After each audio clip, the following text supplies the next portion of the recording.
Welcome to sports, everybody. Team Bahamas playing Guatemala today in the third-place game of the Under-15 Central Basket Tournament in El Salvador. Needing a win to advance to the Tournament of Americas, the Bahamas got off to another slow start, falling behind 14-10 at the end of the first quarter.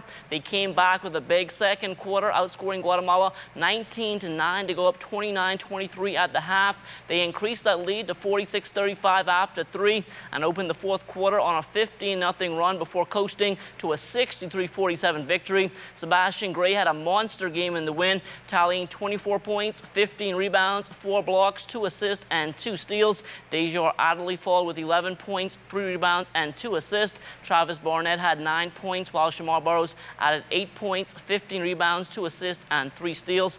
Definitely a great performance from our boys, and one which has qualified the Bahamas for the 2013 Under-16 Tournament of Americas at a site still to be determined. They will be joined there by the USA, Canada, Mexico, Puerto Rico, Argentina, Uruguay, and Chile.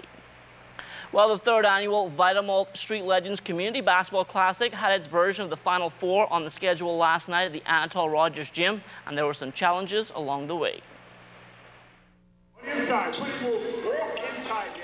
The first semifinal was a matchup between Seabreeze in the black tops and Golden Gates in the white tops. This was a back-and-forth battle from the opening whistle, but with under a minute to go, the lights went out. It was very disappointing, but we were 50 seconds away from the conclusion of the game.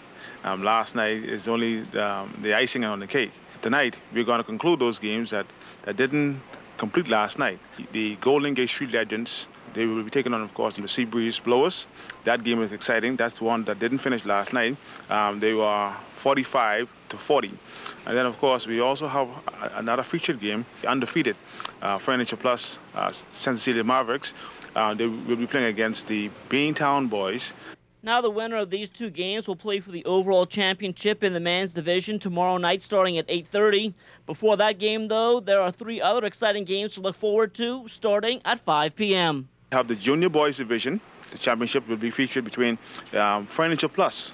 The Showstoppers will take on the Honorable Hope Strawn and the Seabreeze Blowers. We're also going to have the Girls Division Championship, which will take place. We will be featuring the Furniture Plus Show Rockers. They are again in the championship round.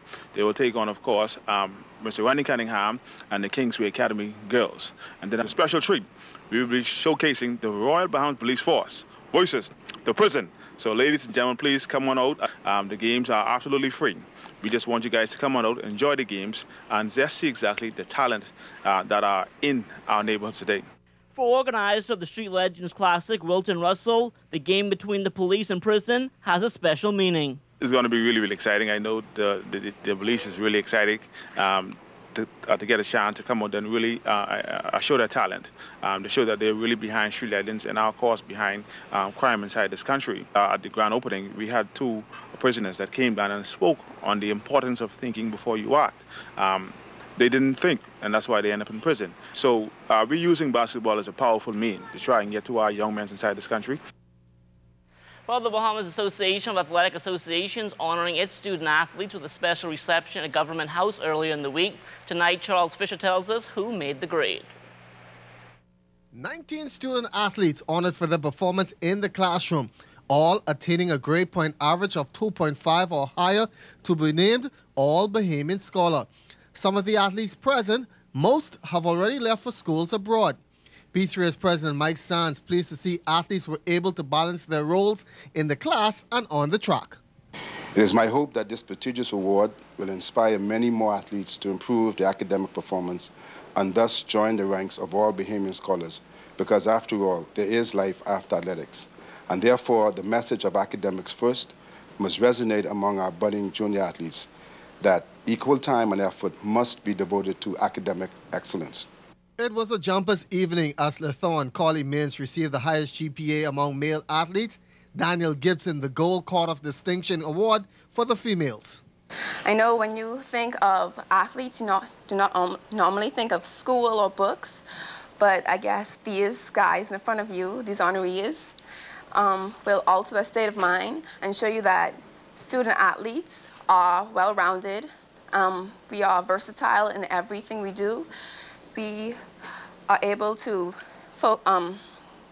focus on our studies as well as track.